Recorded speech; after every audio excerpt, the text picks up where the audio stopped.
Bem, meus amigos, eu quero aqui dar o meu boa tarde fraterno a todos vocês que vieram participar hoje aqui na Sociedade de Estudos Espíritas Francisco de Assis, desse primeiro seminário espírita dos irmãos menores. Alguns poderão dizer assim, mas por que esse nome Irmãos Menores? Porque foi assim que o nosso irmão queridíssimo e muito amado Francisco de Assis decidiu nomear o seu grupo, o Grupo dos Irmãos Menores, uma grande prova de humildade desse irmão muito amado, não é? E hoje, dia 19 de março, essa data também é muito significativa.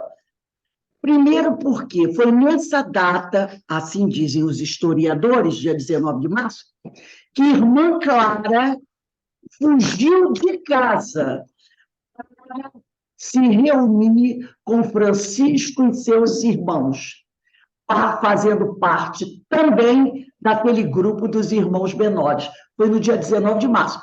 E a cristandade também comemora nessa data o dia de São José, que é o patrono da família, né? O pai de Jesus, esse espírito maravilhoso que teve essa responsabilidade de receber como filho o nosso mestre querido. Então, um espírito de escola que passou, como dizem os teólogos, silenciosamente pelo mundo, né? Cumpriu a sua missão e passou silenciosamente pelo mundo.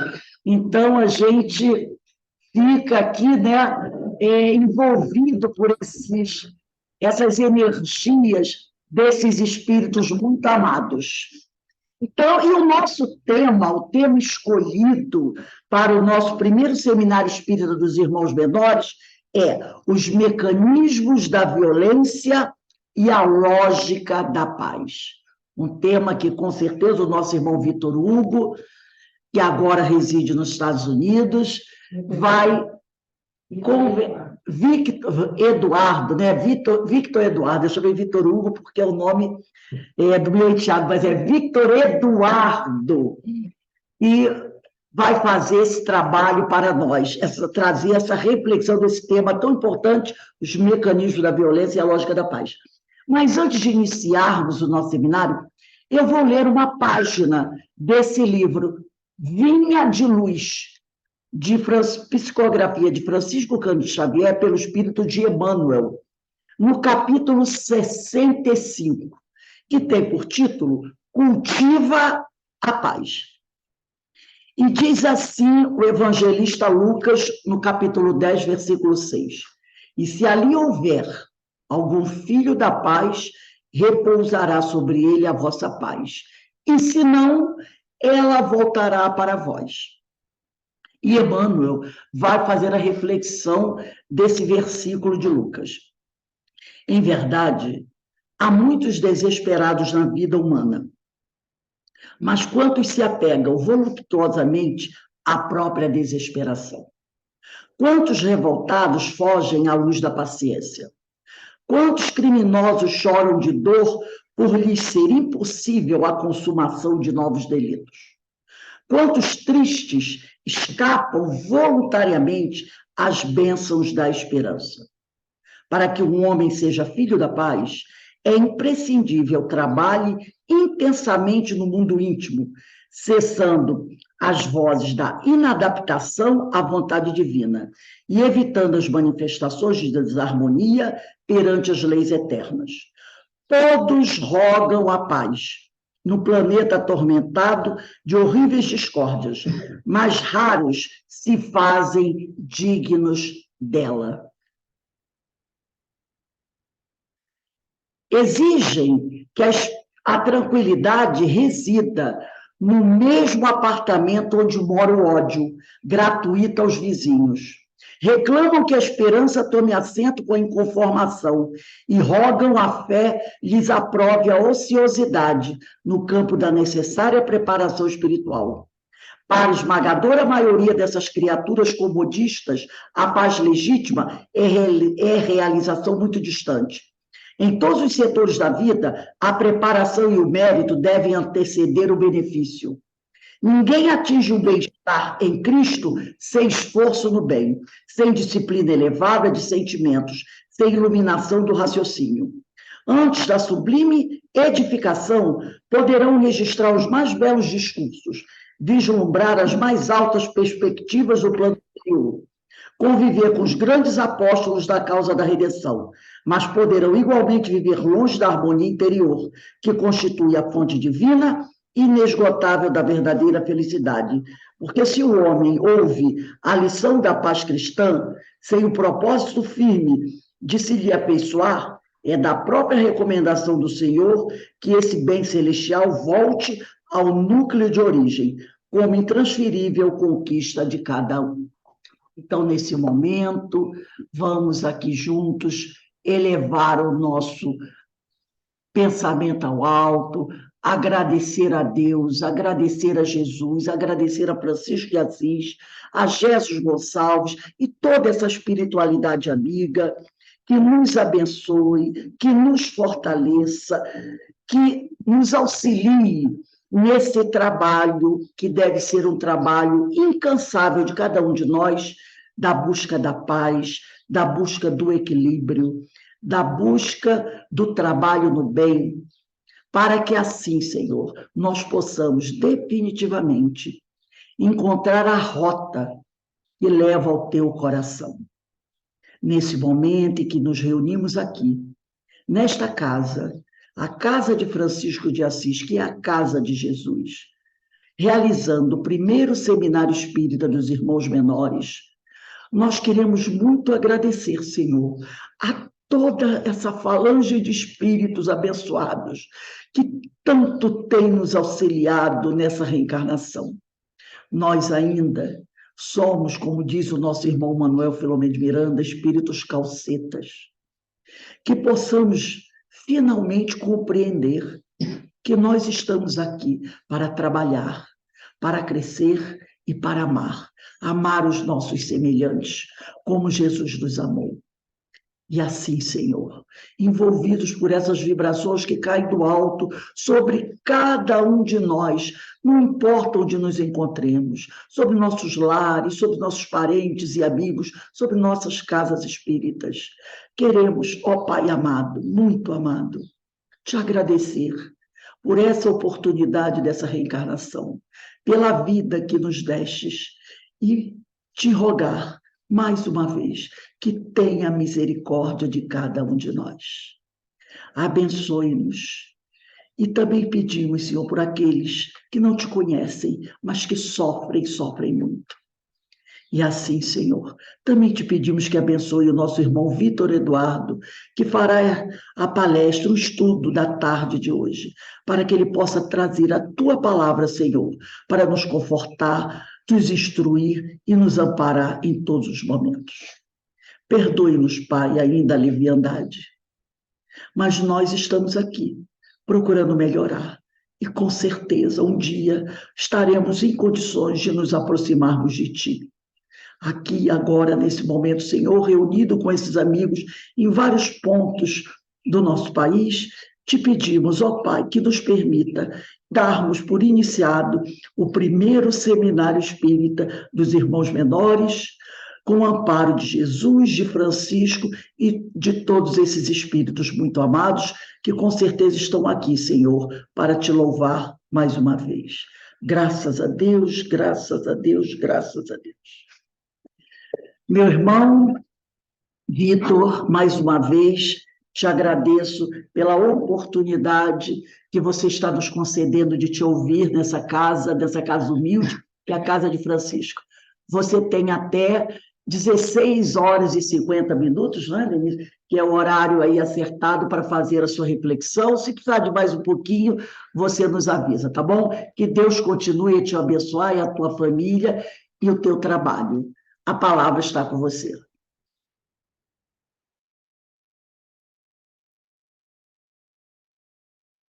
Liga o teu microfone.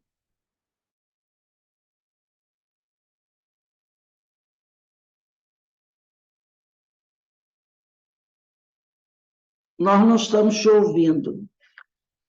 Não é daqui. É só a questãozinha do som. Tem algum problema? Não. Deixa eu ver aqui. Não é do meu, não. Não, tá não. Ele não deve ter conectado o áudio. Você desligou o áudio. Tá. Tu sai, ele vai sair e entrar novamente. Ele deve ter esquecido de conectar. Me escuta agora? Agora foi. Sim, meu amigo, estou te ouvindo. Pode continuar. As maravilhas modernas, perdão, a gente acabou de falar e depois o áudio resolveu não entrar. Liga a tua. Ele tem que Tá ligar tudo, li... a câmera.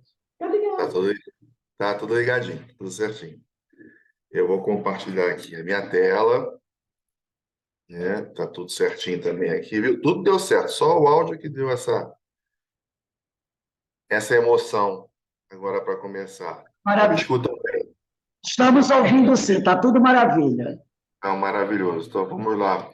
Marrose, eu que te agradeço mais uma vez, né, por estar aqui, estar em contato com todos. Para mim sempre é maravilhoso, né, principalmente que toda vez que a gente recebe um convite, né,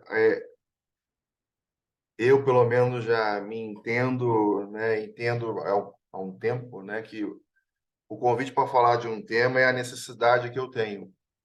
Então, eu aproveito muito isso e, claro, né, estudo, leio para me preparar, e isso sempre me traz muitas reflexões, né? Então, eu que te agradeço mais uma vez, né? Bom dia, boa tarde a todos, né? Para mim, um bom dia ainda. Boa tarde já agora aqui, 12h40, aqui é onde eu estou, em Salt Lake City, Utah, né? No Velho Oeste americano, né? Mas agradeço muito, paz e bem a todos, né? Então, mais uma vez, estamos aqui juntos, né? Nessa oportunidade maravilhosa. Primeiro seminário Espírita dos Irmãos Menores, né? Aumenta a responsabilidade, né? Por fazer essa avant-première aqui do primeiro seminário dos Irmãos Menores na Sociedade de Estudos Espíritas Francisco de Assis, né? Mais uma vez, aí, junto com a minha querida irmã Rose, que me recebeu e sempre me ajudou muito na casa de Jesus Gonçalves.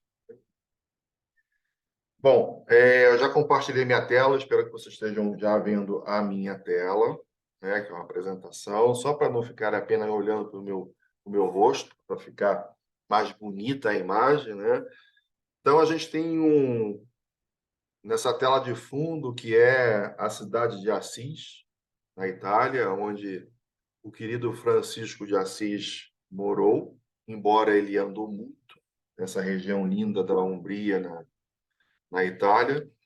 Mas temos ali a imagem de fundo, a igreja que hoje é a igreja de Francisco de Assis, e vamos falar desse tema bastante interessante, né? O mecanismo da violência, trazendo a lógica da paz, fazendo uma conexão bem interessante que a Rosa nos pediu, né, com a oração de São Francisco, né? A passagem, fazei-me o instrumento da vossa paz. E quando a Rose passou o tema, né, a primeira coisa que, vamos dizer, veio na cabeça foi a oração de São Francisco, né? E eu comecei a olhar, né, e a pensar na oração de São Francisco, Senhor, fazei-me instrumento da vossa paz, né? Nosso querido Francisco de Assis, o imitador de Jesus, né, na terra, nosso querido João, né, evangelista, que está prestes a voltar, né, assim, pelas palavras dele mesmo e da Joana, para ajudar na transição. Ele continua nesse trabalho devotado, ajudando a todos nós e ajudando a obra do Mestre querido, do Mestre Jesus. E ali a gente olha, né, o Senhor, fazei-me instrumento da vossa paz, né? Onde houver ódio, eu levo o amor, onde houver ofensa, eu levo o perdão, a discórdia, a união, a dúvida, a fé. Né? Sempre trazendo o contraponto aonde há um desespero, um desequilíbrio do espírito, a proposta da consolação, né? Do futuro, né? A proposta da felicidade, sempre a proposta que acalenta, né? Que acolhe a mensagem do Cristo, né? E olhando para o título do tema da palestra, né? Violência e paz, é inegável que a gente volte, pelo menos eu voltei, né? Ao mestre. Eu fui lá, pedi ajuda e me lembrei. Eu voltei e me lembrei e me deparei com as palavras dele, né? Bem-aventurados os que são brandos, porque herdarão a terra, e bem-aventurados os que promovem a paz, numa tradução da Bíblia de Jerusalém, que é muito interessante, porque os que promovem a paz, ou os pacificadores, ou os pacíficos, porque serão chamados filhos de Deus. Isso está em Mateus, né, 5:5, bem-aventurados os que são brandos, e 5:9, os que promovem a paz. Então, por essas explicações aqui, Jesus deixa claro que não violência, levar à paz, são duas virtudes que os espíritos devem desenvolver e colocar em prática, para que eles possam atingir o patamar de co-criadores da obra da criação, espíritos puros, purificados, conectados a Deus, né? E o segundo Allan Kardec, como ele vai trazer no Evangelho segundo o Espiritismo, no capítulo 9, ele vai trazer bem-aventurados os brandos e pacíficos, né?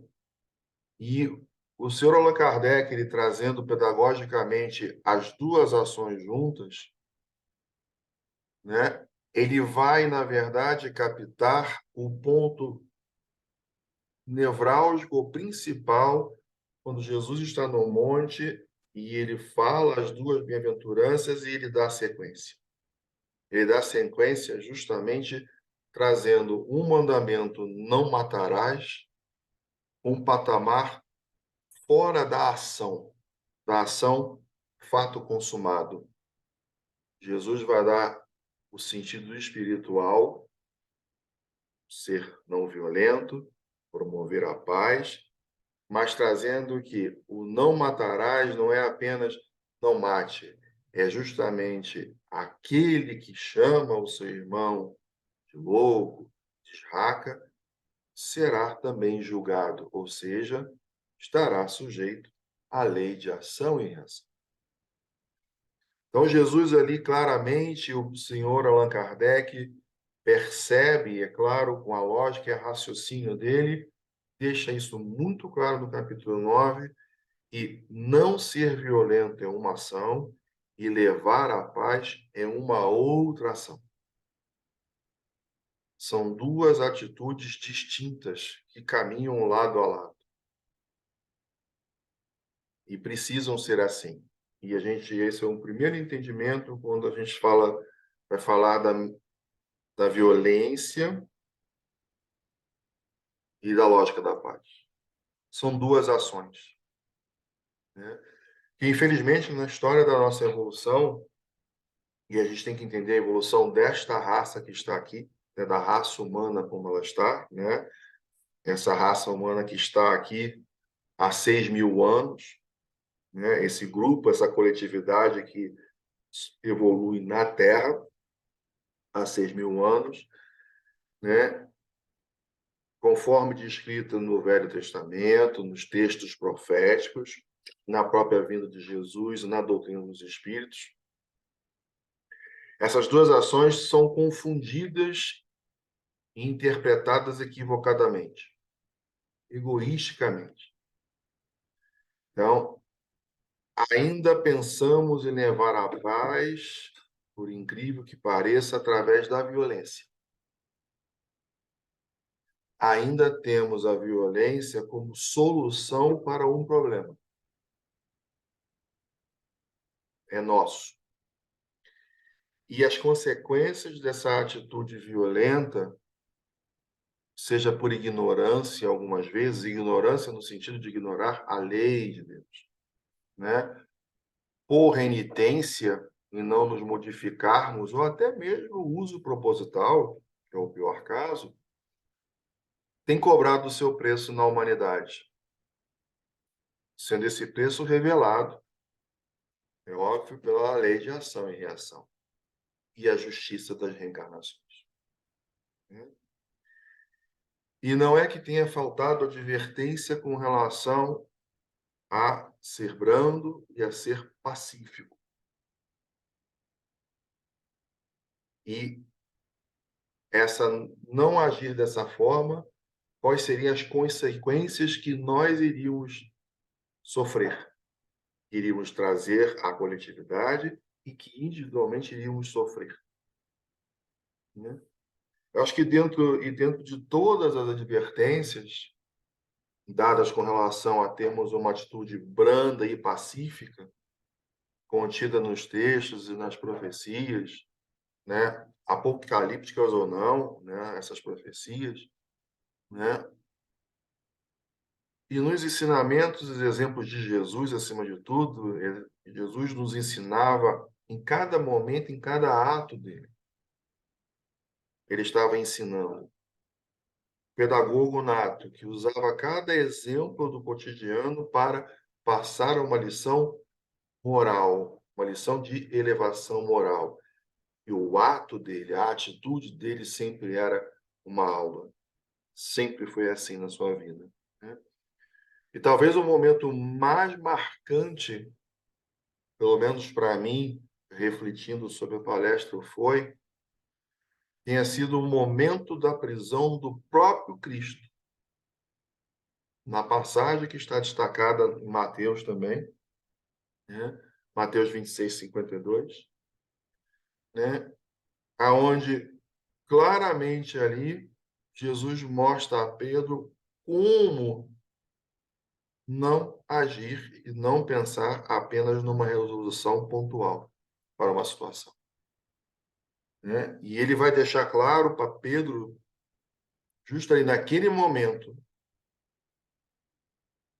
né, onde ele dava o exemplo da não violência e de levar a paz, mas também lhe avisa a Pedro que soluções violentas para problemas e situações podem parecer resolver no curto prazo, mas as consequências e as dores do longo prazo seriam muito maiores e mais graves, e não escapamos da lei de causa e efeito da justiça da reencarnação, seja individualmente ou coletivamente, né? Então, a passagem está ali, né? Jesus chega no Jardim das Oliveiras, né? Com Pedro, né? João e Tiago, se não me engano, eles estavam juntos, e aparece Judas, né?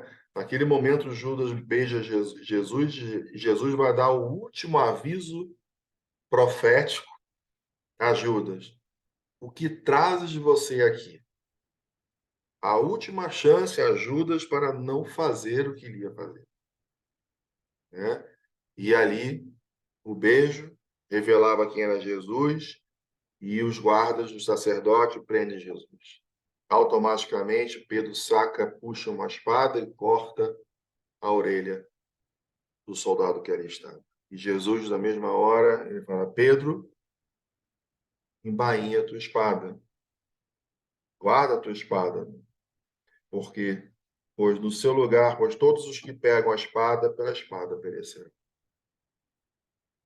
Ali o claro exemplo da levar a paz e a não violência.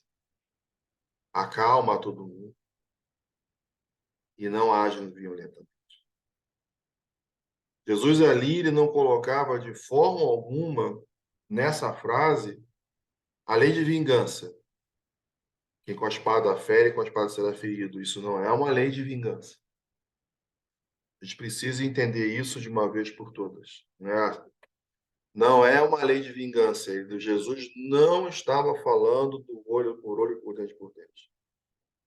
O ensinamento ali era da atitude correta, em sempre ser brando e pacífico, pautado na felicidade eterna, não no aqui e agora, né? Fazendo um paralelo, né, se a gente entender o que é naquela época, né, um ferimento à espada, né, um ferimento à espada, quem viu até o filme Gladiador, né, o próprio uma cena do filme mostra o corte da espada, né? O corte da espada, imagina, naquela época, infecção, dor, sofrimento e longo prazo a dor.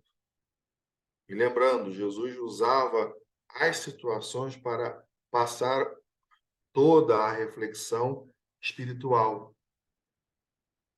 É isso que ele está querendo transmitir a Pedro. Vai perecer pela espada porque é uma dor que vai ser longa, vai infeccionar, vai demorar. A ação violenta pode parecer resolver, mas ela vai causar uma dor ao espírito ao longo da justiça da reencarnação grande, muito grande.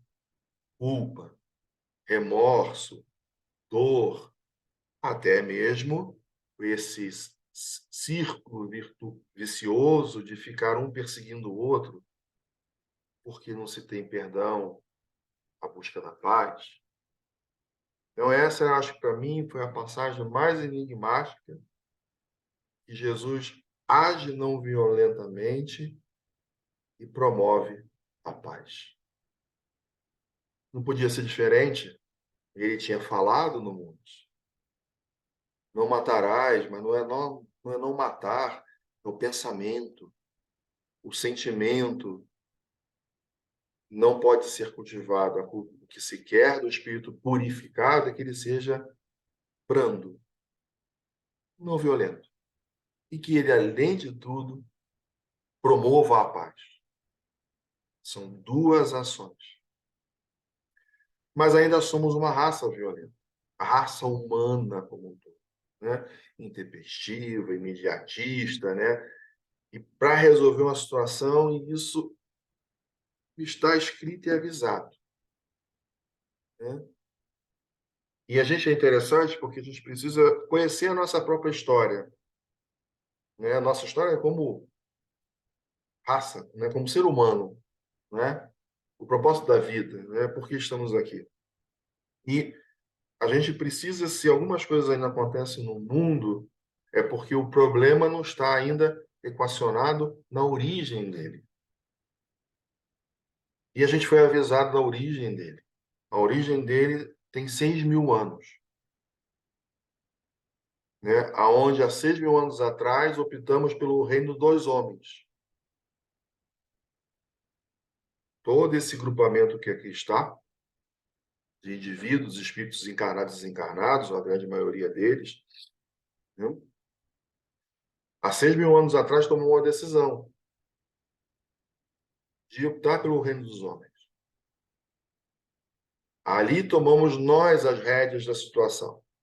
A gente saiu com a decisão de nós mesmos tomarmos conta da nossa vida, né, e não escutarmos a Deus.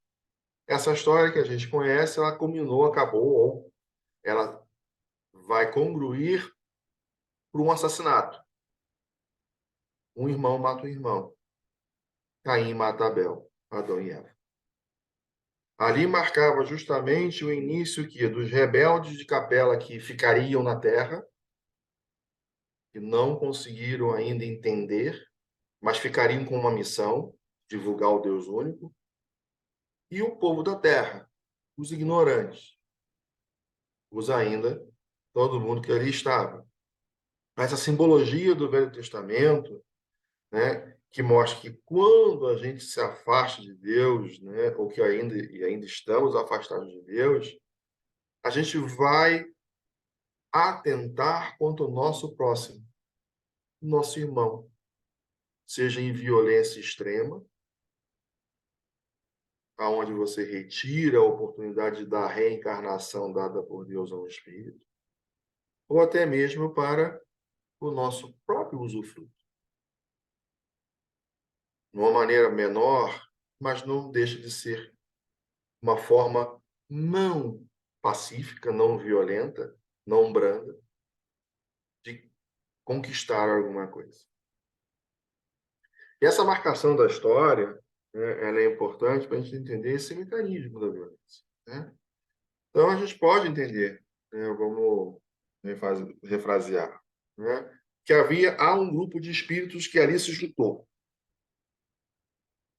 Então, começa a nossa história. 6.000 anos de história já contados e mais 1.000 que estão já relatados de uma forma de profecia, né? Como o senhor Allan Kardec disse na Gênesis, são chegados os tempos, né? Então, tudo está escrito, 6.000 anos a gente tem fato, que já passou, mas tem 1.000 na frente, que está nas nossas mãos modificar, ou pelo menos não cumprir as profecias.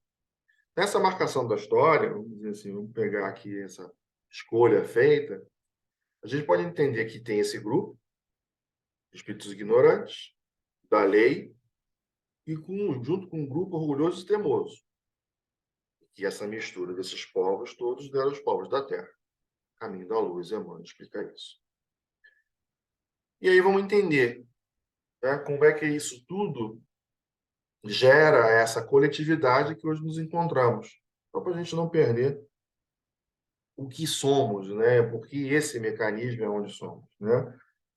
A gente não vai botar panos quentes e fazer um ai da gente, né? Mas somos uma raça, estamos ali, mundo de expiações e provas, é o segundo mundo numa escala evolutiva que foi revelada pelos espíritos de Allan Kardec, sendo como cinco tipos de moradas, de mundos, né? Pode haver mais?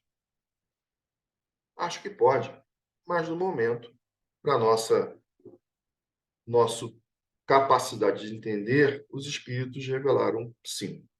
Mundos primitivos, onde tudo começa, mundos de expiações e provas, mundo de regeneração, mundos ditosos e mundos celestes, mundos felizes, divinos. Perdão, né? Então a gente está ali, em provas e expiações, morada de espíritos imperfeitos, né?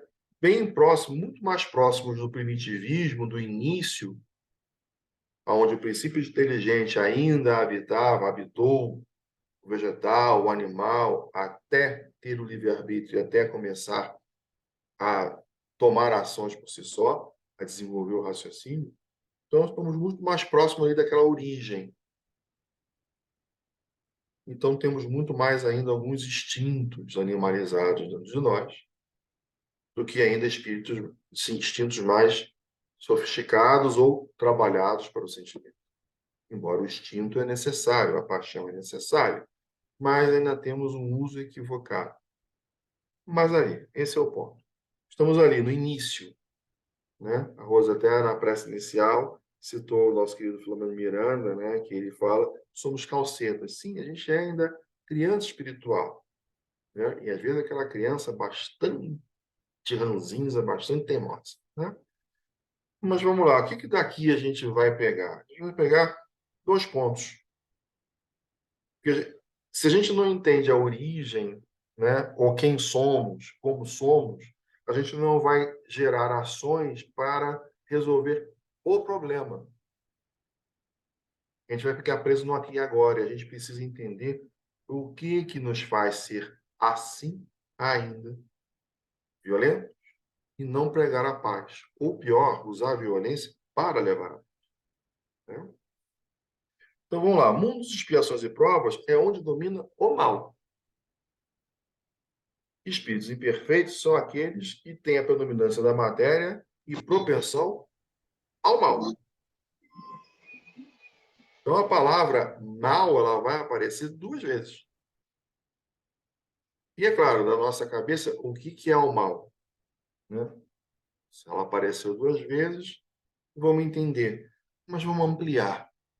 Vamos ampliar porque nós vamos fazer também a mesma alusão.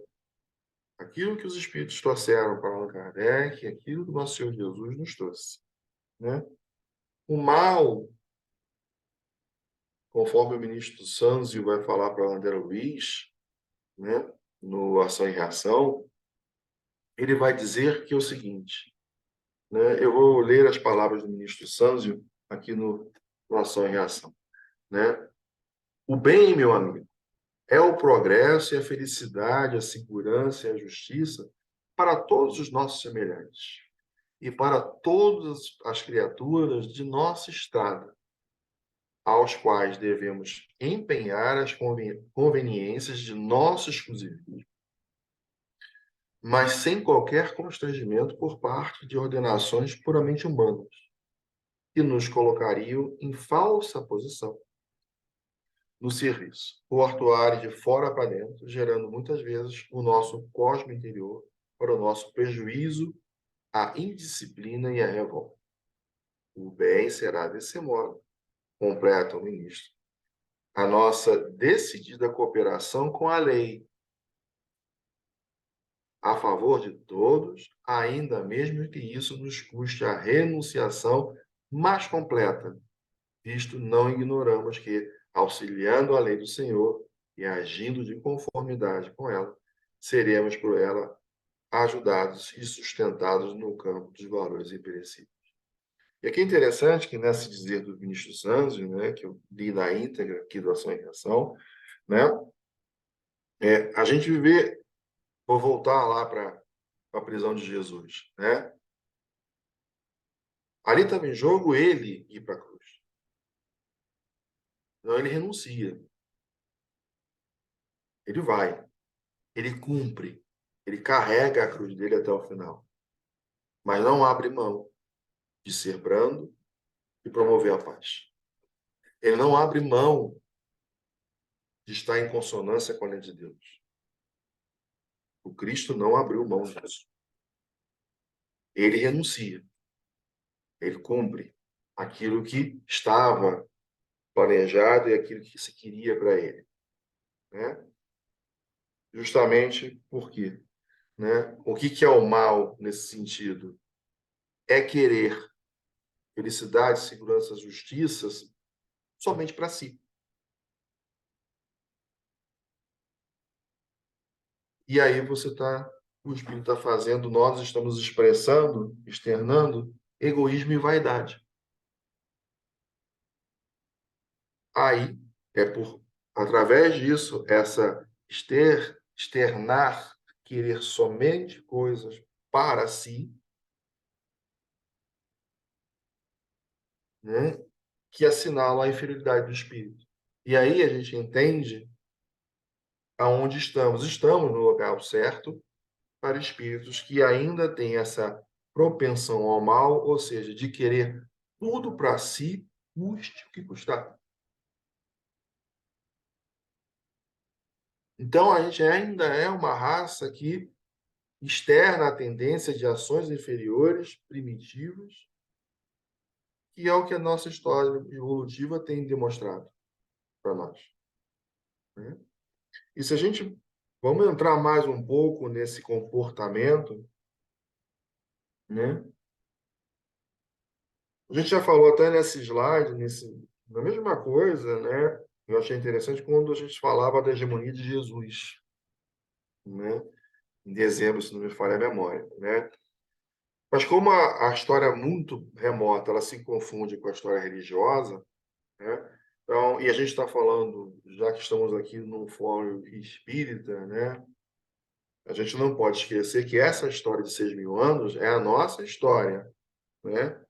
É aquele, ó, nós aqui outra vez, né? Estamos aqui de volta, né? Mas somos nós que já andamos por todas essas fileiras, né? Seja a fileira pagã, depois monoteísta, seja monoteísta cristã, monoteísta muçulmano, monoteísta judeu, a gente já andou em algum lugar. Não tem como, é a nossa história. Povos da Terra, né? Então, a gente precisa entender isso. E se a gente olhar rapidamente aqui, né? Jacó, né? Jacó atravessa o Jordão tocando o chofar, anunciando a guerra. O uso errado do chofar pela literatura e tradição hebraica. Depois Maomé, que traz a palavra do amor quando coloca a espada da confusão que deu ainda no século XV, XVI, e dá até hoje, perdão, no século 700, no século VI, VII, ainda dá até hoje. Mais de 1000 anos a confusão continua. O mesmo idealismo e fundamentalismo, ou seja, eu levo a minha crença na espada, na marra, na força, na ação violenta. Eu quero impor o que eu sei, né, com violência. Isso não é apenas para o islamismo, os nossos irmãos muçulmanos. Tem maravilhosos irmãos muçulmanos que têm um perfeito entendimento que é o Corão. Perfeitos. Né? O mesmo entendimento que a gente tem do amor, da paz do Cristo, eles também têm. O muçulmano acredita em Jesus. Moisés, ele tem a mesma origem. Falamos sobre isso. Mas tem aqueles que sempre, como tem na Igreja Católica, teve no judaísmo que levou o Cristo à cruz, e que não espalhemos. Tem no Espiritismo também aqueles que estão ficando radicais. Radicais. Você espírita não pode votar, você espírita não pode fazer isso, você espírita... Como Raul Teixeira diria, né? Minha filha, se Deus permite, quem sou eu para dizer que não? Então, a gente está vendo as ações, as atitudes violentas para impor uma ideia. Não vemos a atitude ainda de levar a paz. Né? Então, isso não é privilégio dos irmãos muçulmanos. É da raça humana e acontece no mundo. Então, se a gente pega essa gênese, a gente vai ver exemplos de todos os lugares. O próprio Moisés. Né? Então, se pegarmos o período anterior a Moisés, né, vamos lembrar, né, na época ainda da Mesopotâmia, né, ali foi estabelecido um limite extremamente interessante para a violência. O olho por olho, dente por dente. A violência era tão animalizada, né, se você, naquela época, né, roubasse um camelo, uma ovelha, a pessoa ia lá e matava a família. Aí alguém chegou e olha só, não, não, vamos, calma, né? Olha, vamos lá, olho por olho, dente por dente. Se roubou a ovelha, você rouba dele. Se ele matou um, você mata o outro. Para limitar a violência. Então, dali, na Mesopotâmia, nascia isso, mas não é de Moisés. Moisés já não veio assim. Moisés teve também os seus equívocos da intenção. Era o que ele conseguia fazer. E agora a gente vai mudar até essa divulgação do Deus único, né? Que a gente vai estar levando aqui até para a gente entender a nossa história, porque ela vai se confundir, né?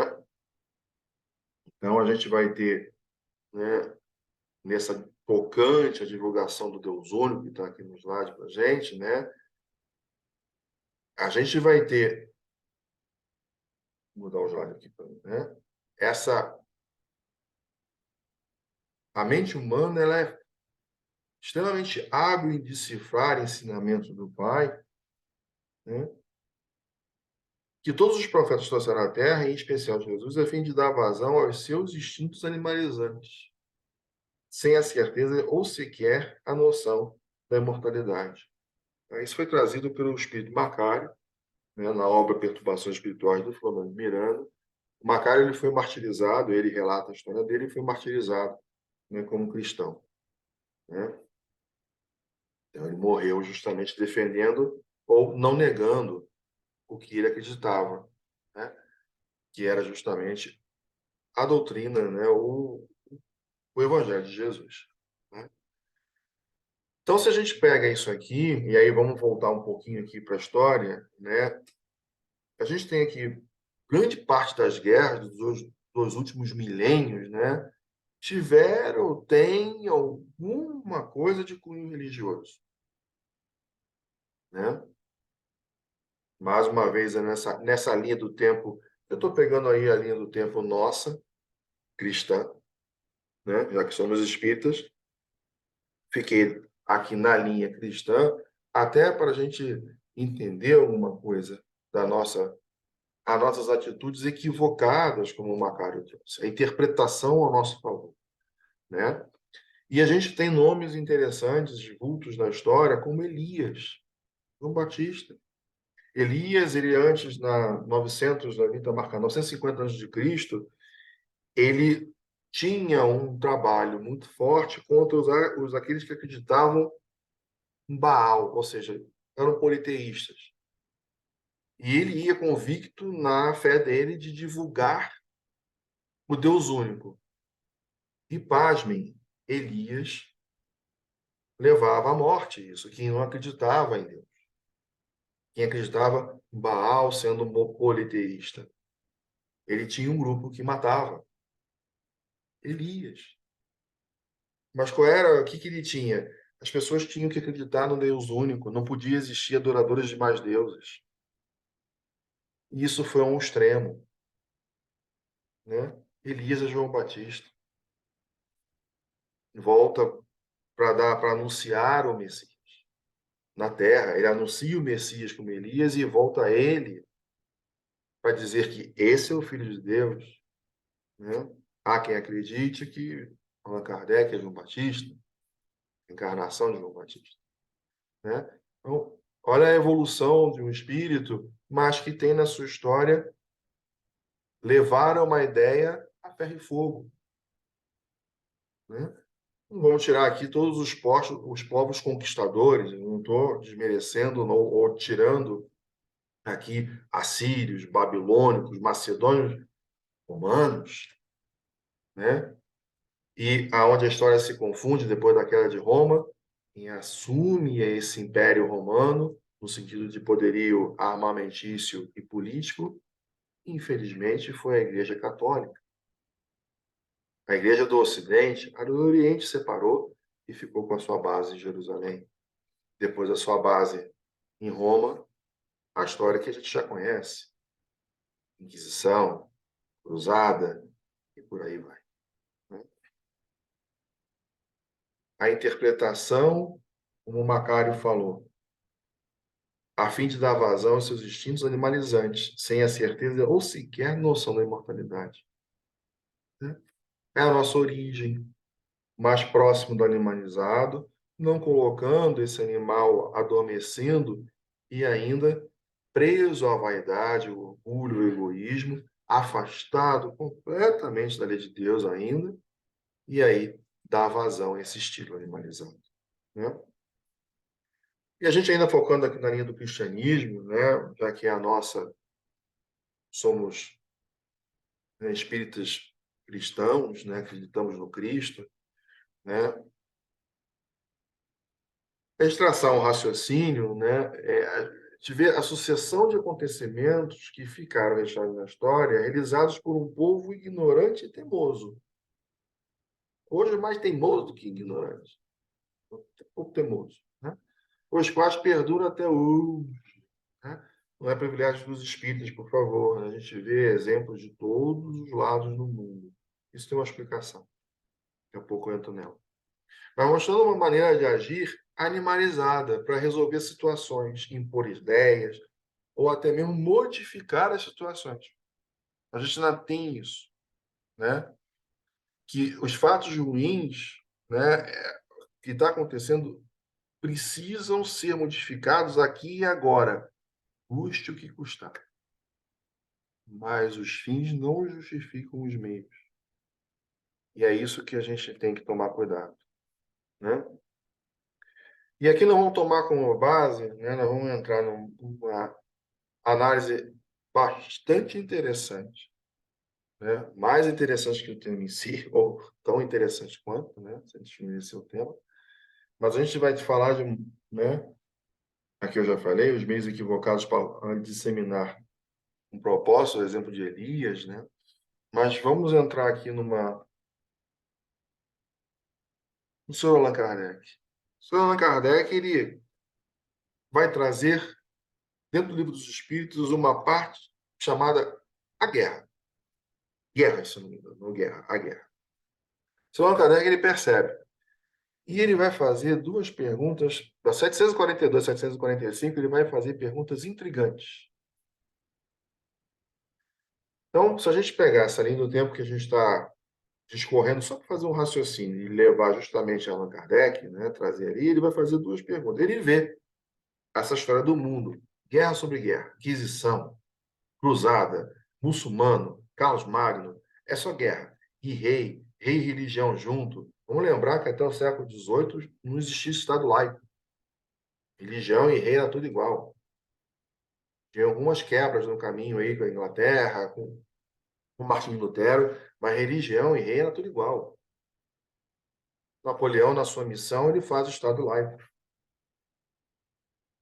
Então, o Kardec, ele olha a história do mundo, meu Deus do céu, é só guerra. E está difícil confundir aqui, né, saber se é guerra só de conquistador ou guerra religiosa. Tem uma misturança danada aqui. Mas vamos lá, eu vou entender. Eu vou entender. Então, qual é a causa que leva o homem à guerra? Resposta direta: predominância da natureza animal sobre o espiritual e a satisfação das paixões. Natureza animal. A gente está próximo ainda da humanidade. A gente viu lá, o mundo de expiações e provas, perto do mundo primitivo. Né? Nesse estado de barbárie, os povos conhecem apenas o direito do mais forte. E por isso que a guerra é para eles o estado normal. Ignorância pura, você não desconhece ou não pensa em outra maneira de colocar uma ideia. E aqui, guerra, a gente vai ter que ampliar daqui a pouco esse conceito de guerra, que o senhor Allan Kardec ele vai falar do duelo. O duelo não deixa de ser uma guerra. O Twitter hoje em dia é uma guerra. A gente sabe disso. A rede social virou um campo de batalha. Né? Então a gente tem que ampliar as guerras, né? Nós vivemos duelos e guerras, né? É a rede social. A rede social é um campo de batalha. Ninguém prega a paz. Né? Todo mundo quer impor a sua razão. É a turma da lacração. Questão 742 vale para os dias atuais lá no Twitter. Né? É por isso que a guerra, é por isso que o Twitter para eles é um estado normal. Pode botar qualquer. A rede social é um estado normal. O Twitter é um estado normal. Né? Não, é interessante porque somos os mesmos. Só repete o comportamento. E na 745 ele vai dizer: o que pensar daquele que provoca a guerra em seu próprio proveito? Parece que ele tinha lido o ministro Sanzio, né? Mas não, isso aí foi 100 anos antes do ministro Sanzio falar aquilo, né? Mas ele leu Jesus sendo preso. Kardec sabia. Esse é o verdadeiro responsável pela guerra. Né? E necessitará de muitas existências para expiar todos os assassínios que causou, pois responderá pela vida de cada homem cuja morte tenha causado para satisfazer a sua ambição. Olha aí, quem usa a espada padece pela espada. Entendeu? O sofrimento, a justiça da reencarnação não deixa ninguém de fora, nem a lei de ação e reação. Vamos lembrar que não é vingança. Por quê? É justiça, amor e caridade. Na mesma mão que tem a justiça, paira no mesmo nível a misericórdia de Deus. É no mesmo nível. Justiça, amor e caridade. Deus é justo, mas misericordioso também, absolutamente igual. Né?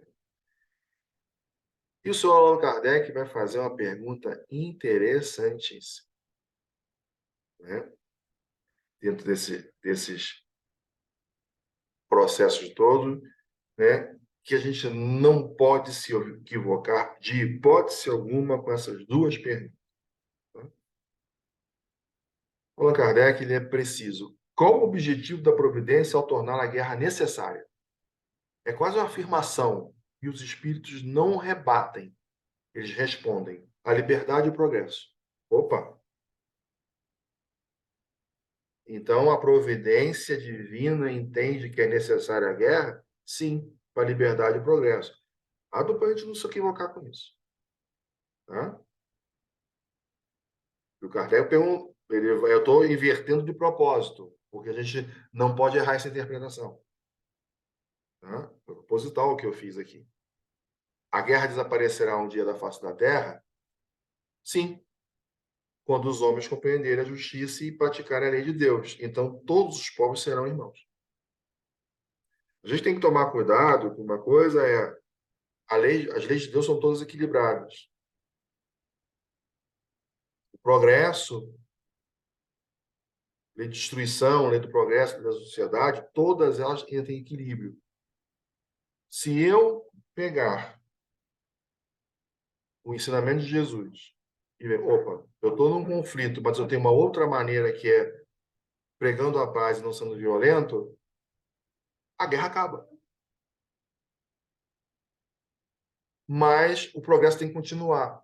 Então, se existe um povo subjugado, oprimido, ele vai, no instinto de conservação, vai usar aquilo que ele tem para se ver livre. Ele vai sair daquela zona de conforto, de subjugação, pela lei de conservação, e vai gerar uma ação. Ele vai para a guerra. Ele vai para o confronto. Mas, lembra as duas coisas? A coletividade, quem promove e faz a guerra, quer a guerra para si, esse tem o seu julgamento. Essa que é a dinâmica da gente entender.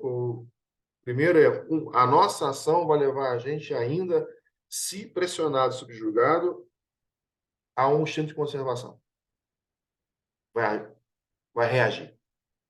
Vai ser impulsivo. Vai querer resolver aqui e agora. Né? Lembra da Deus julga a intenção? Pois é. A gente não pode abandonar nada disso. Então, uma coisa é a gente não culpar a Deus pela guerra. A gente tem feito isso também. Culpa Jesus e a Deus por tudo. A gente culpa Jesus pela atitude dele, de ir para a cruz e não reagir. A gente vai falar sobre isso no último slide, no escândalo da cruz. Né? Então, a gente tem que ter muito cuidado com isso. A lei de progresso permite, porque Deus precisa que a humanidade avance. Então, se sentir ali acuado, precisa o quê? Eu vou me defender, é o meu instinto de conservação, então eu vou reagir. Esse é o entendimento que a gente tem que ter, porque a guerra, na providência divina, ela é entendida. Mas Deus está o quê? Olhando para aquele que quer para si, aquele que é extremamente violento, aquele que ainda não entendeu, não matarás, não promoveu a paz. É complexo para a nossa inteligência administrar tudo isso. Por isso que a gente deixa Deus administrar tudo isso. Mas a gente vai com isso tudo na cabeça, lembrando que Jesus fala, não matarás. A gente tem que ter cuidado que, então a guerra tem que acontecer? Não. Não. A gente já está andando e tem que buscar essa transformação. A guerra pode parecer a solução imediata, mas a gente não vai escapar da lei, da justiça, reencarnação, da ação e reação. Isso tem que ficar claro. Estou trazendo um pedacinho da Joana ali embaixo, justamente para a gente, porque a Joana vai completar esse entendimento, porque a gente não pode ter erro de interpretação, como foi lá a espada de Maomé, como tem sido de pega a espada. O Senhor, no Velho Testamento, a gente tem muito o Senhor da guerra, o Senhor da justiça, o dia do julgamento, né? O fogo do céu. A gente interpretou isso ao pé da letra. E tudo isso que vem do Velho Testamento quer dizer justiça da reencarnação e lei de ação e reação. Julgamento de Deus, mais julgamento e misericórdia. E a Joana vai dizer o seguinte, né? Com as leis da evolução e do progresso, elas são imbatíveis. A humanidade ela vai progredir, tem que. O progresso é inexorável. Deus se utiliza do estágio guerreiro em que o homem se demora a fim de encorajar-lhe os esforços. Olha que bonito. Que, não obstante programados para a destruição, logo cessada a sanha guerreira, se convertem em abençoadas contribuições ao desenvolvimento das comunidades e ajudam a redimir-se dos desvarios anteriores. A gente tem na história a mesma coisa, vamos visitar a história, a gente teve uma vasta destruição da crosta do planeta na Segunda Guerra Mundial, né? Europa, Japão, né? Uma vasta destruição, né? A gente olhar a Europa 50 anos depois, 60 anos depois, a gente não tem 100 anos que a Segunda Guerra acabou, e o próprio Japão, você não vê traços de nada destruído na Europa. Ao contrário, né? A Europa unida, né? Um Estado quase que único, né? Tem seus problemas sociais, mas se uniu, né? Num Estado único, reconstruiu. A Alemanha, quem já foi à Alemanha após a queda do Muro de Berlim, né? É inacreditável. Você tem as marcas, os traços históricos do muro, mas a primeira reação, a ação da Alemanha Ocidental foi construir na trincheira oriental que existia entre o muro e a população, né? Eu já fui à Alemanha algumas vezes, né? Então a Alemanha ela fez questão de apagar essa traço da história dela, né? Você não encontra nos livros, mas não encontra mais fisicamente. A Europa se reconstruiu, forte, tecnologias, né? Tudo tem. O Japão nem se fala, depois de 2 bombas atômicas, né? Se reconstruiu todo, né? Então a gente vê ali justamente isso que o Joana está mencionando, né? A capacidade de, dentro daquele momento, sair tecnologias, avanços inúmeros para a humanidade, né? Tem várias histórias, relatos, desde a bomba atômica, desde o raio, de tudo, que serviu como avanço para a humanidade, avanço material, tecnológico. Aqui a gente está falando ainda esse instinto de resolver as coisas na ação violenta ainda predomina, né? E nesse momento que a gente fala de transição planetária, vai predominar ainda mais, ou melhor, vai ficar mais evidente, que é necessário ficar evidente, para que justamente a gente possa dar um basta a esse tipo de comportamento ainda preso em atitudes mais animalizadas. E é essa combinação. Os espíritos já entenderam e querem andar disso, com esses espíritos que querem ainda ficar nisso, é que vai fazer a sociedade dar mais um passo rumo ao mundo de regeneração. Por isso a gente está vendo tanta coisa exacerbada nesse momento. É parte da programação da transição, do mundo de regeneração, do juízo final. A Terra não vai acabar, fiquem tranquilos, né? Isso também o espírita tem que deixar isso de lado. A Terra não vai acabar. Isso não vai acontecer. Mas o que há mais animalizado na Terra vai ser estipado. Precisa, porque ela precisa dar um passo em evolução moral muito grande. E é isso que a gente está vendo também nesse momento. Deixa eu falar um pouco do momento, tá? Então, o que a gente está aqui trabalhando, né, todos os nossos dia a dias, né, é que a gente possa fazer que a árvore do Evangelho cresça, né? Então, todos nós vamos nos depurar, todos nós vamos nos purificar. É parte da nossa história. Fomos criados para isso, simples e ignorantes, para entrar no reino de Deus, para ter o reino de Deus dentro de nós, né? Então, vamos ser puros.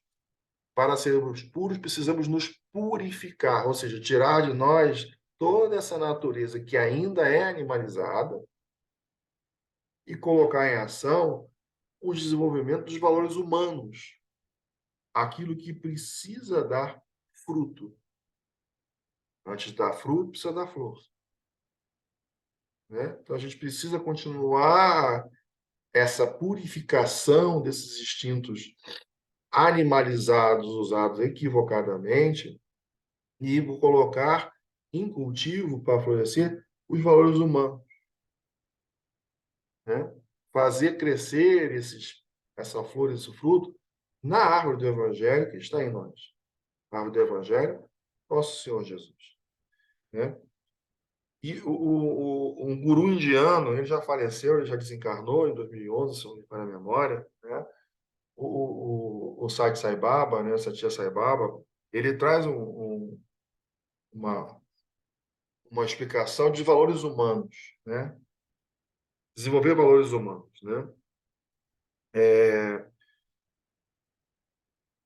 Então, os valores humanos, ele vai dizer, ele vai se classificar 5 deles, né, dos valores humanos absolutos. Aqui vamos entender absolutos, não no sentido absoluto de Deus, né? Deus é absoluto em seus valores, amor, né, e misericórdia, né? Amor e sabedoria, ele é absoluto, né? A lei de amor, justiça e caridade, é no seu grau máximo. Nós vamos chegar no grau máximo relativo. Nunca a Deus chegaremos, né? É uma impossibilidade matemática de chegarmos a Deus, né? Então, ele coloca valores absolutos para o ser humano, né? E trazendo os aspectos da personalidade. Então, o Sati Sai Baba ele vai trazer a verdade como um valor absoluto, no que tange ao aspecto intelectual. Ele vai trazer a ação correta, no que tange ao aspecto físico.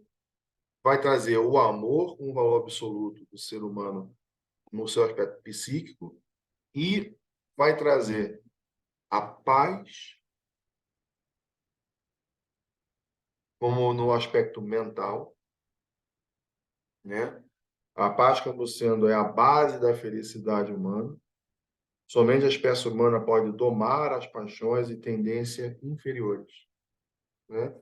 Um animal ele vai ser sempre um animal, né? Ele não vai evoluir enquanto animal. O João de Barro é João de Barro há 1000 anos. O Haroldo tem uma palestra sobre isso. O leão é mais desde Roma, há mais de 6.000 anos, 2.000 anos. Ele é sempre um leão. Em que sentido? Com fome, ele mata para comer. Se atacado, ele ataca para se defender. Instinto animal. Uma vez cessada a fonte de medo, ele para. Uma vez saciada a fome, ele para. É o instinto animal de conservação. Então, ele é assim. A gente não vai encontrar um leão hoje. Ah, não, esse leão, quando alguém vem em cima dele, ele fala: oh, dá licença, eu estou com medo de você. Não existe isso no leão, no animal. Ele ataca. Se ele está com fome, ele não vai bater na porta de alguém: você pode me dar uma comida? Não. Ele vai lá, pega a comida. Ele mata para comer. É o instinto dele, né? Então, somente o ser humano pode dominar essa tendência animal, né? Redirecionar a sua vida e adquirir equanimidade e bem-aventurança. Olha que coisa interessante que ele fala. Bem-aventurança, feliz. E felizes são aqueles, né, que são bandos pacíficos. Né? E não violência. Olha que bacana. No aspecto espiritual, é a mais elevada conquista da personalidade humana. A vitória do espírito sobre a natureza inferior é refletida na não violência. Interessante ele falar isso porque Jesus, né, é a vitória. Jesus é uma escala de espírito além da humana, é a escala angelical, um Cristo, um escolhido, um ungido, né? Então, valores espirituais acima de qualquer coisa da matéria, não erra na matéria.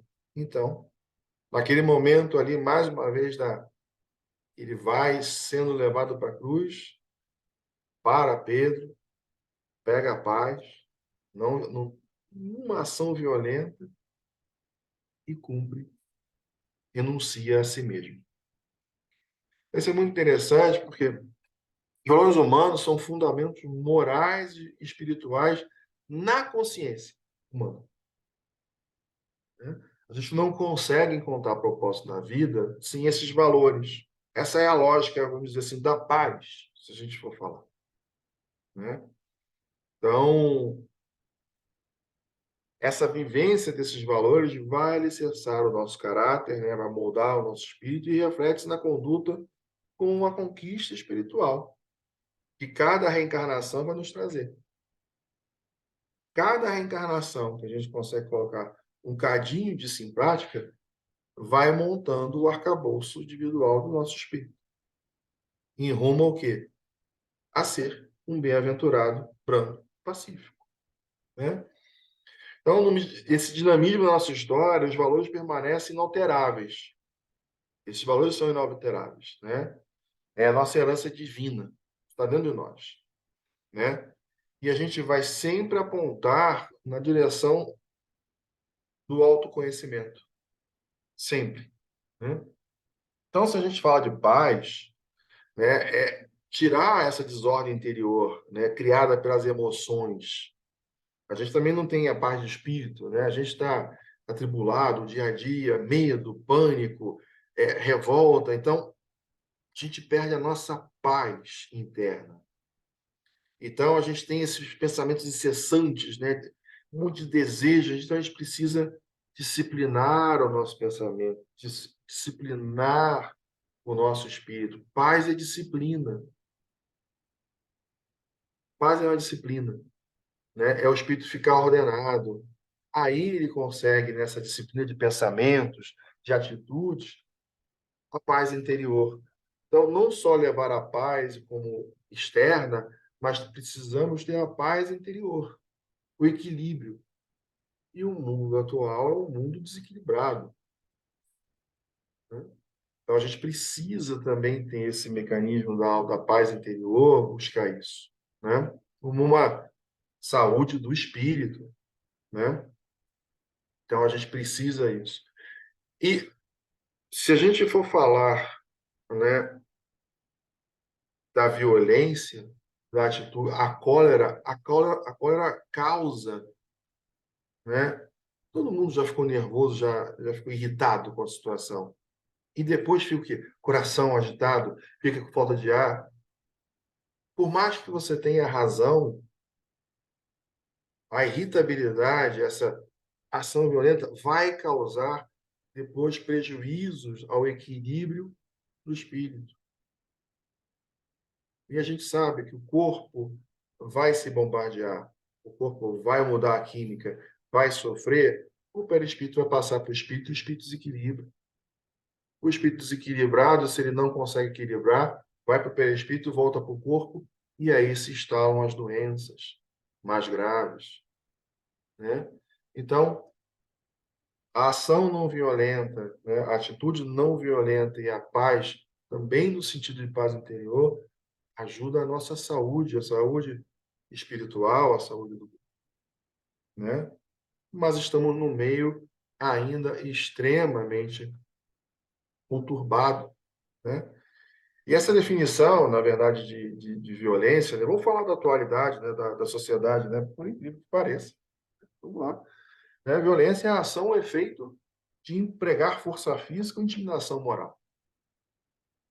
Né? A gente também tem que agora dar um passo a mais. Né? Violência não é só matar. Jesus já avisou isso. Né? É falar ao seu irmão, quer falar que ele é louco, ou seja, sentimento e pensamento. Então, eu preciso intimidação, coação, né? Qualquer método de persuasão, que tem uma pessoa que leva a pessoa ao medo, que leva a pessoa ao constrangimento, é uma violência. Qualquer coisa que eu impetro a mim mesmo para fugir da persona, eu estou sendo violento comigo mesmo. Você vai falar. Tá? E a Organização Mundial da Saúde, né, ela entende hoje já essa violência como até mesmo uma falta de saúde, problema de saúde mundial. Tá? E todo ato intencional, como a OMS diz, né, todo ato infligido, auto-infligido ou praticado contra uma pessoa ou grupo que possa resultar em lesões, problemas psicológicos, deficiência, privação e morte, é um problema de saúde. A violência é um problema de saúde. Interessante porque ela vai botar o quê? Auto-infligido. Lembra que a gente falou da paz interior? Né? Então, está mantendo essa mecanismo da violência lá animalizado, a gente ainda está lá, mas eu tenho que buscar o equilíbrio. Qual é a lógica de ter paz? Né? Então, a OMS ela diz isso. E a OMS ela vai classificar, né? Não vou entrar em detalhes, é só para a gente pontuar o que hoje a gente vê. A OMS ela vai pontuar o seguinte: violência autoafligida, né? Quando o indivíduo comete essa violência consigo mesmo, da automutilação ou suicídio. É um ato de violência extrema, né? a violência interpessoal, né, entre indivíduos, né? Abel e Caim aí, né? Violência familiar e conjugal, violência doméstica, né? Que se dá no interior do mesmo núcleo, né? Ou a violência comunitária, que na verdade são pessoas que não pertencem à mesma família, mas pertencem ao mesmo núcleo, no trabalho, no seu bairro, na sua escola, né? E violência coletiva. Tem perpetuadores, grupos de indivíduos visando atacar a todo mundo, né? A violência política, a violência social, a violência econômica, né? E isso é interessante quando eu li isso na OMS, né? O que o Espiritismo vai abordar, né? Guerras, o verdadeiro silício, o Holocausto no sentido hebraico, né? Aonde você tem uma violência, ali você tem um ato equivocado de matar um animal, né? Não entendendo que o Holocausto, no fundo, é a própria reencarnação, que é o nosso momento de nos entregarmos e cumprirmos com aqui na reencarnação, na carne, espiar e provar. O suicídio é altamente falado dentro do Espiritismo, do duelo. Então, a gente tem todos esses aspectos que estão hoje na sociedade trazido pelas explicações dos imortais, através das mãos do nosso querido Allan Kardec. Tudo isso é explicado, né? E tudo isso a gente vê que a Organização Mundial de Saúde ela está com atenção a isso. Não apenas a guerra em si, mas as violências que têm um impacto do cunho psicológico. E aqui a gente pode desdobrar elas, né, em várias violências, né? A gente vai falar muito, né, hoje, e está dando muita atenção justamente isso, a violência à mulher, a violência a questões da escolha e opção sexual. Uma coisa é cada um com a sua escolha, a outra é como eu ajo. Lembra, eu preciso ser brando e pacífico. Não impor nem a minha decisão de como eu vou ser na marra, tem para os dois lados. Nem dizer que a pessoa está errada com violência. Tem os dois lados. Não tem um lado só. Tem os dois lados. Os dois lados hoje impõem as suas ideias de forma violenta, né? Seja da forma psicológica, o medo é uma violência. O impor algo através do medo é uma violência. Você vai morrer, fica em casa. A pessoa fica apavorada. Ela fica em casa. É uma violência. É uma violência. Não deixa de ser. Olha, o mundo vai acabar. Para de comer carne, o mundo vai acabar. É. Não estou julgando a necessidade de mudar a atitude. O meio não pode ser violento. A forma não pode ser violenta. E é isso que a gente está colocando aqui. E é isso que a gente está trazendo o exemplo. Onde houver ódio, eu levo o perdão,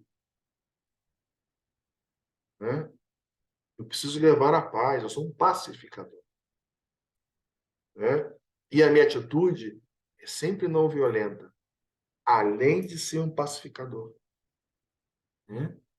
Então, a gente precisa ter muito claro isso, porque hoje, quando a gente olha instituições, ainda guerras, né? A drogatização, que é uma violência do eu, né? Eu me violento,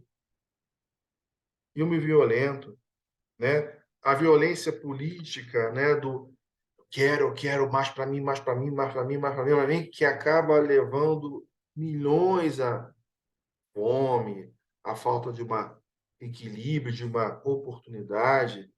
Você está violentando as pessoas pelo seu egoísmo, pela sua vaidade, né? Quantas pessoas acham válvulas de escape, seja na comida, seja na cirurgias plásticas, são violências, a autoviolência, né? A gente tem a obsessão coletiva, que é uma violência coletiva que todo mundo começa a ficar desesperado, né? A escravidão por si só é violência, mas repare numa coisa: quando eu tenho excesso de liberdade, ela me constrange. E o excesso de liberdade, eu estou escravo do desejo. O que me governa é o desejo. Eu estou escravo, eu estou me violentando. Em nome de algo, assim, não, eu tenho que fazer o que eu quero, é liberdade total. Eu estou constrangendo, violentando algumas pessoas e eu estou escravo do desejo sem perceber. E isso causa, né, essa ação violenta não serve de instrumento para trazer ordem e equilíbrio para nada na sociedade. Nada, nada, nada. Nem para acabar com conflito, nem para acabar com a fome, nem para resolver o problema ambiental, nem para resolver a inclusão. Nada. A ação violenta não leva. Jesus disse: embainhe a espada, porque você vai perecer pela espada. Não age com violência, porque parece que resolveu, mas o conflito vai vir daqui a alguns milhares de reencarnação. E eu vou dar a pior notícia para vocês: só faltam 1000 anos para resolver o passo elevado da Terra. Eu não estou maluco, isso está escrito. Jesus falou que precisava de 3 dias para reconstruir o reino dele. 2 já foram. Pedro disse: um dia do Senhor são 1000 anos. Está no último 1000 anos. Só faltam 1000 anos. Se a gente conseguir ter 3, 5 reencarnações nesses últimos 1000 anos, levanta a mão para o céu, porque tem um bocado de gente para vir.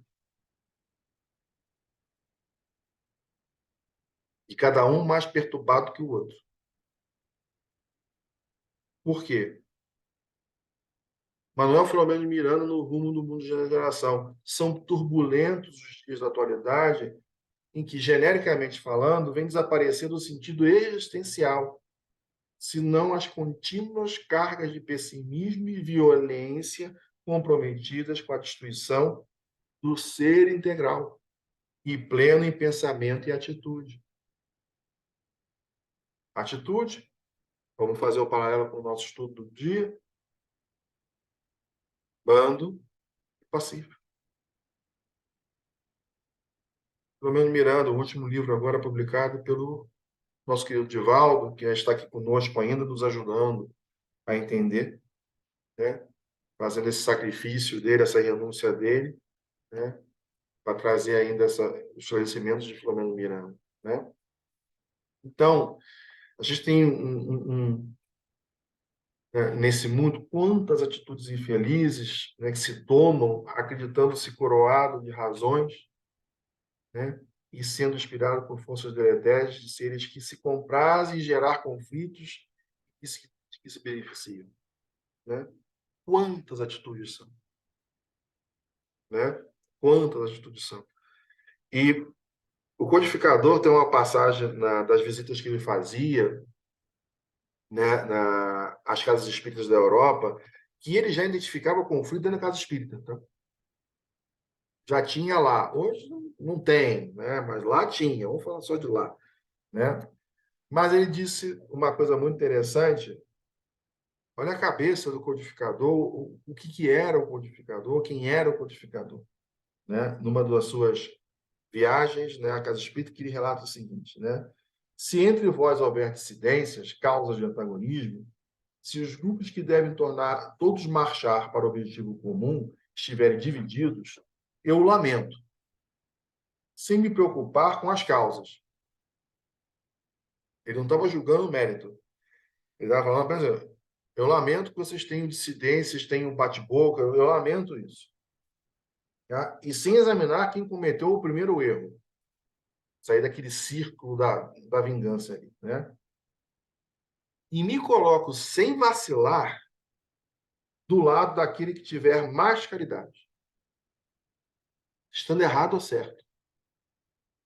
Aquele que tiver mais caridade, isto é, mais abnegação e verdadeira humildade, pois aquele a quem falta caridade está sempre em erro.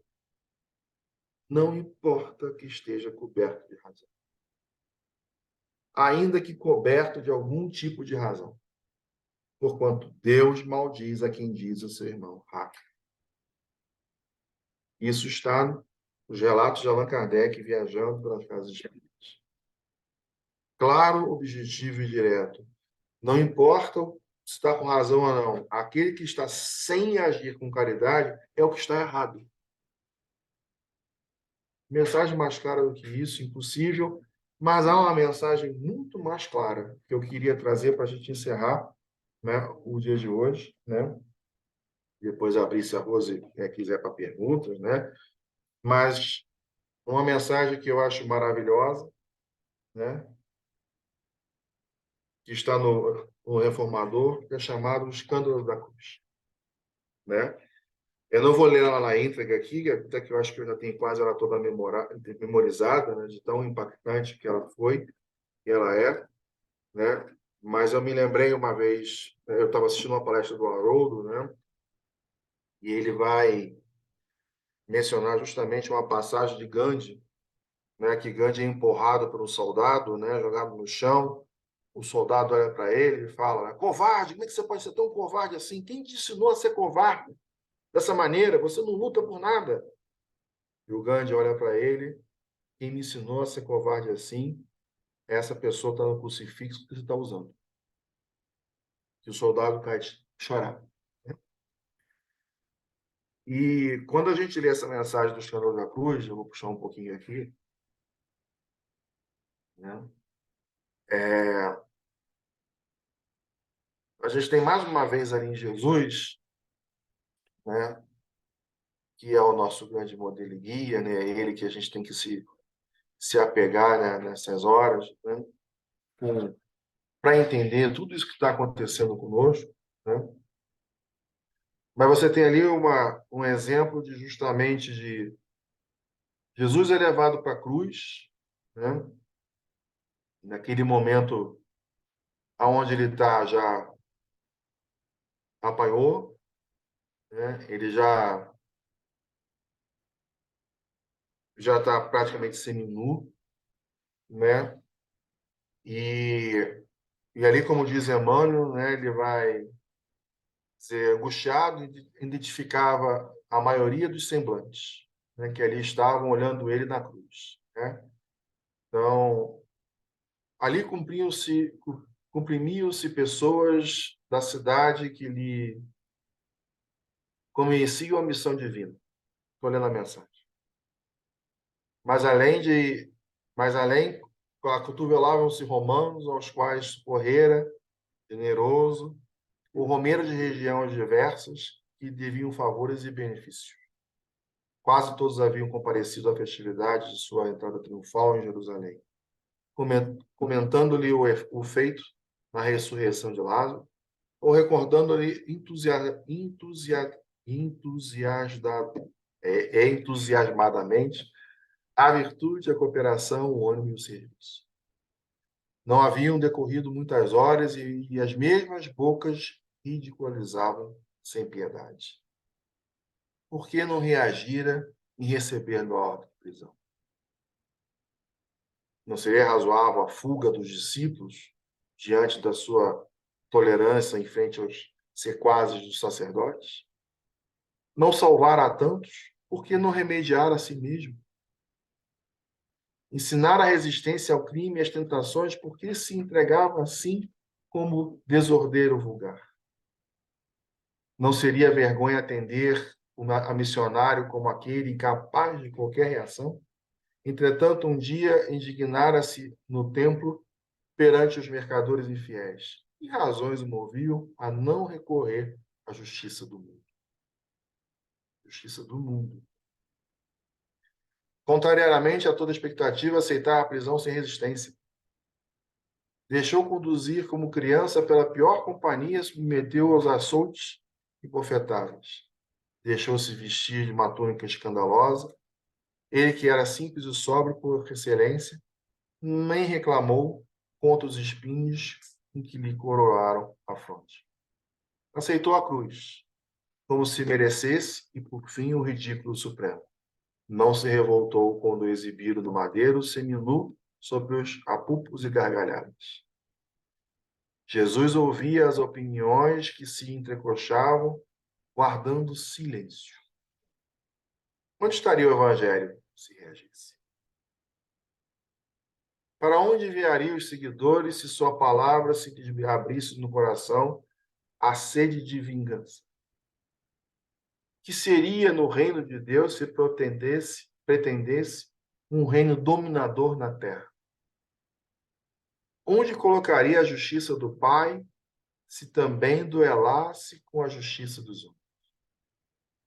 Onde situava o exílio divino de que era portador, o auxílio divino de que era portador, se não desculpasse a ignorância? Como demonstraria o amor de que se fizera progoeiro, lançando chamas de cólera, exigindo reivindicações e castigando os escarnecedores, já de si mesmos, tão infelizes? Deveria acusar publicamente os organizadores do escândalo, dando-lhes pasto aos sentimentos perversos, ou deveria tratá-los com o silêncio, para que tivessem de enxergar a si próprios? O mestre espraiou o olhar pela multidão desmaiada, lembrou-se dos amigos distantes e fixou os adversários presentes. Meditou nas profundas perturbações da hora em curso. Considerou as necessidades espirituais de cada homem. Compreendeu o imperativo da vontade de Deus. E já que era indispensável dizer alguma coisa, movendo os lábios na direção do futuro de sua doutrina, levantou os olhos da terra para os céus e murmurou compassivo: perdoa-lhes, meu Pai, porque não sabem o que fazem.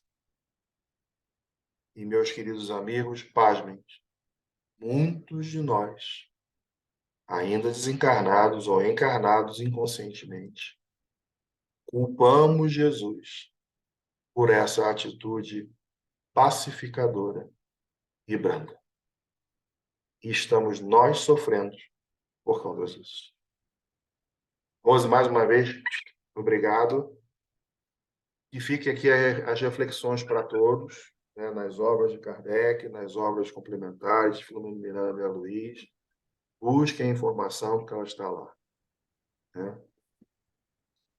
Muito obrigado, meu amigo, por essa aula, por essas reflexões.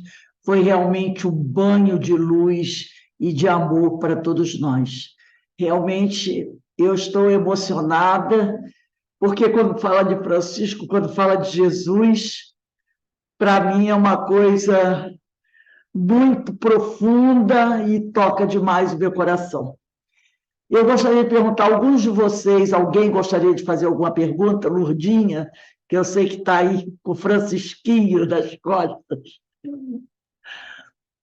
Foi pouco. Olha quem está aí, dona Lourdes. Como é que vai, meu amor? Saudade de você. Foi pouco, só isso. Alguém gostaria de perguntar alguma coisa ao nosso irmão Vitor? Vitor, eu só gostaria de perguntar a você uma coisa. Quando você disse lá no meio da sua exposição que Francisco estava para reencarnar, para auxiliar novamente o Cristo, quer dizer, ele nunca deixou de auxiliar, né?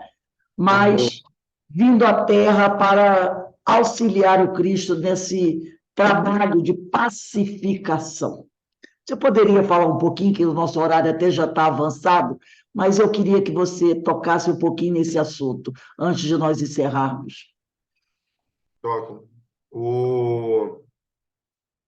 Dentro da transição planetária, né, nesse momento de, vamos colocar, né, a transição planetária, a gente tem que entender, né, sendo duas etapas, né?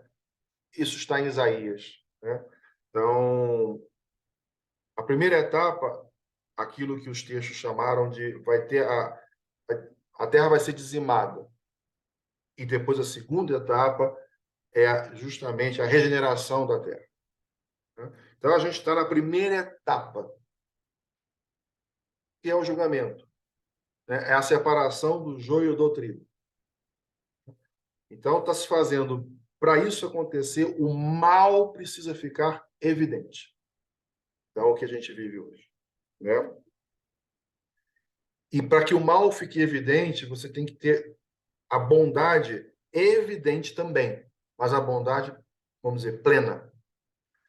E que para que isso aconteça, né, já desde o início do século, né, além dos espíritos que participaram na primeira, na segunda revelação, na terceira, e estão reencarnando, assim dito por Manuel Filomeno Miranda, nas obras do Amanhecer de uma Nova Era, Perturbações Espirituais, né?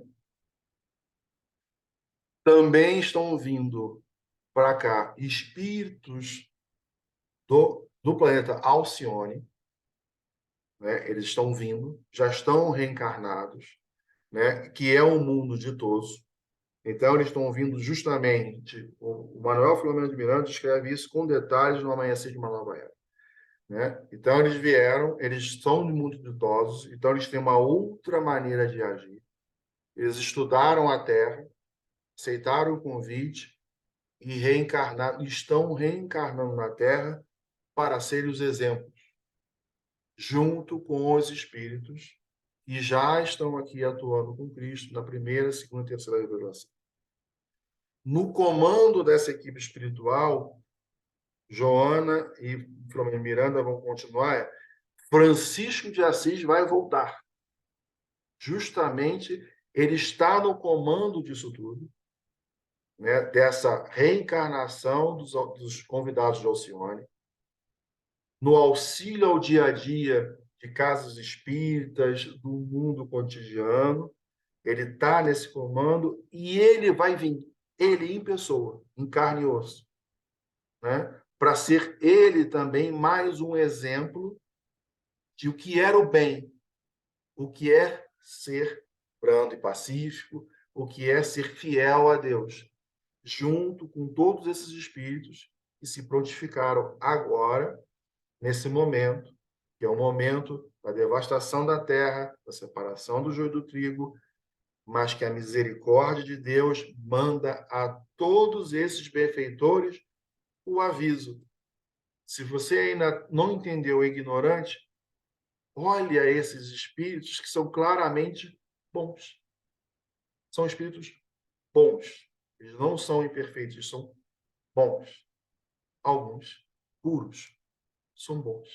Então, a gente vai ter esse exemplo. E nesse comando está inequivocamente Francisco de Assis. Então, ele vem. É por isso que a Joana e o Filomeno de Miranda estão nas obras do Filomeno de Miranda. Francisco de Assis está para voltar. Como Joana também vai voltar. Emmanuel já voltou, então todos eles estão aí. Muito obrigado, meu amigo. Realmente é um grande consolo para todos nós sabermos que esses irmãos estarão conosco e a grande prova do amor e da misericórdia divina para com todos nós. Sim. Eu te agradeço, Vitor, pelo seu carinho e sempre atendeu o convite da Casa de Francisco de Assis, que nós possamos estar sempre juntos, auxiliando o mestre nesse trabalho de regeneração do planeta Terra, né? Então, realmente, hoje tivemos mais um domingo de luz na parte da tarde, aqui na Serra, e que essa energia que nos envolve agora, e acredito que possa ser sentida por todos, se espalhe por todo esse mundo, trazendo consolo a essa população que sofre, e sofre muito. Mas esse sofrimento nós não podemos colocar nas costas de ninguém. Toda essa dor foi causada por nós mesmos, por causa das nossas escolhas equivocadas. Mas, graças ao nosso bom Deus, nós temos esse grupo de espíritos amigos que estão sempre nos trazendo aquela palavra de esclarecimento, de consolo, para que a gente possa voltar ao caminho do bem e adentrar a porta estreita, que é a porta da verdade e a porta da salvação. Muito obrigado, meu amigo, um abraço à família Michele, um abraço para todos vocês, meus irmãos, E para encerrarmos essa tarde maravilhosa, com a presença dessa espiritualidade querida, eu quero pedir à nossa irmã Lourdes para fazer a nossa prece de encerramento. Lourdes, por favor.